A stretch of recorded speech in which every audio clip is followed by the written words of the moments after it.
වැහි වැටෙන දවස් චින්තක සමන් හේරත් මේක නම් මටම කියන කවියක් කියලා මට දැනෙනවා ඒක. ඒ කියන්නේ මගේ කරගත්ත කවියක්. මගේ කරගත්ත කවියක් හීල් වෙන කවියක්. ඉතින් මේකේ නිමිත්තක් තියෙනවා. පාස්කු ප්‍රහාරයේ දවසේ මගේ ස්වාමි පුරුෂයාත් ගෙදර හිටියේ. හැබැයි හවසම ගියා. මොකද මේ නිවාඩු අවලංගු කරලා යන්න සිද්ධ වුණා. එතකොට ඒ වෙලාවේ දරුවට අසනීපද මේ මවට අසනීපද මොන කටයුත්ත වුණත් යන්න වෙනවා. ඉතින් ඒ ගියාට පස්සේ මේ බිරිඳගෙන් ඇමතුම තමයි මේකේ මේ කවියට දාලා තියෙන නම. මේ ඇමතුමට සෙබලා දෙන පිළිතුරක්.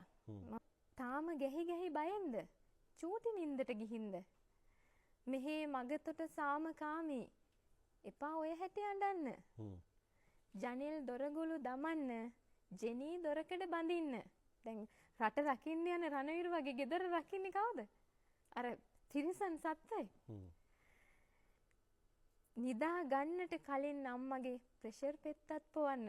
අර දරුවන්ගේ වගකීම් සහ ඒ සියලු දේවල් අතරේ බිරිඳට පැවරෙන තව වගකීමක්. හරි එපා කාටවත් බනින්න රේඩියෝ කට වහන්න. කාටවත් බනින්න එපා. දැන් බනින්න ඕනේ මේ රණවිරුවනේ නිවාඩු අහිමි වෙලා යන රණවිරුව තමයි බනින්න ඕනේ. තව දෙයක් කියන පාසලේ පන සදිසි මිතුරිය ෆාතිමා සිහි කරන්න. දැන් අයියේ අපි කියන දැන් මානව හිතවාදීකම බලන්නකො රණවිරුවා තුල තියෙන. දැන් අටපාස් කියලානේ අපි කතා කරන්නේ. ඒතුරේ අටපාස් නැති උගත් බුද්ධිමත් සමාජයේ අර ප්‍රහාර එල්ල කරනකොට මේ තමන්ගේ ජීවිතේ තමන්ගේ බිරිඳව දරුවන් අතහැරලා යන්න සිද්ධ වෙන රණවිරුවා මේ කියන්නේ. හිතේ ගින්දර නිවෙන්න පුංචි කවියක් ලියන්න. ඔතන මම නතර වෙනවා අයියා. මොකද මමත් වැඩිපුර කවි ලියන නිසා මට ඒක දැනෙනවා ඇති. මට කියනවා කියලා. එද්දි උරනව නොදුන් හාදුව පරිස්සම් කොට තියන්න.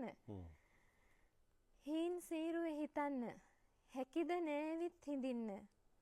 ආදරේටත් පුංචි දිනකට ඇඳිරි නීතිය දමන්න. ආදරේට ඇඳිරි නීතිය දාන්න බෑනේ අයියේ.